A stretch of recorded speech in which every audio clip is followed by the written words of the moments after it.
The fact that we can see artists create beautiful, stunning, amazing edible pieces of art using different type of food, such as vegetables and fruit, and using iconic IP Disney characters with some Disney scenes involved into the concept is just something amazing.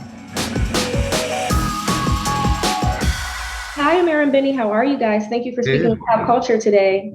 Yes. Hi. Thanks for chatting with us. Of course. So we are very excited about Foodtastic. This is different from a lot of the food competition shows we've seen. What made you guys want to be a part of this show? Well, Disney. The fact that it's a different show. Brenda, I'll jump in, but for me, it was definitely the magic of Disney. I mean, we've seen so many types of food competition shows, and this one is so unique. Not only are we using a different Disney IP for every episode, but we're also just fully diving into all food. It's food art. It's not necessarily one type of food, and seeing these different artists with their different skill sets and how global the show truly is with the ingredients and the contestants is just incredible. To have a food art competition on TV, the fact that we can see artists create beautiful, stunning, amazing edible pieces of art using different type of food, such as vegetables and fruit, and using iconic IP Disney characters with some Disney scenes involved into the concept is just something amazing. And what elements were you looking for most in the contestants? Obviously, the sculptures, I'm sure, as I saw from the clips, turned out to be gorgeous, but what were the factors that you were looking into from each competitor? You know, everyone brought such a different and unique skill set, right? You have someone who works with chocolate, someone who works with pumpkin carving, someone who works with ice. And so it's really hard to actually pinpoint what each person brought to the table. Mm-hmm. But one thing overall in the builds, apart from having to nail a Disney character and make sure that it's recognizable and that the story is true to the character, one of the things that we constantly were looking for was how how uniquely they transformed an actual food instead of just placing the food on there. Is it that they painted it, they carved it, they sculpted something? Transformation of the food was very key to everything. And not just that, how many different types of foods that they would use definitely took play in terms of figuring out what was the best. Because I think that, you know, we've seen a lot of food competitions out there where we use a lot of cake, and don't get me wrong, I'm huge cake fan, obviously, but I just loved seeing them use so many different types of foods to create texture and color. And I have to add that a lot of these contestants or artists, it was the first time working with specific mediums. And I love the fact that we were able to experience them live, pushing themselves forward to work with those mediums that they never worked before. And the final products were just stunning. Speaking of the final products being stunning, I'm sure you guys had a lot of wow moments with the sculpture designs. I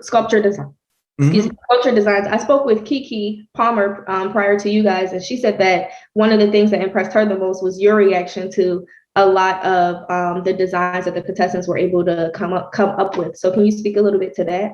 Yes, to me personally, I was blown away by the way that some artists use the specific mediums. I don't want to go into specific details because I don't want to give all the aspects of the show, all the details of the show.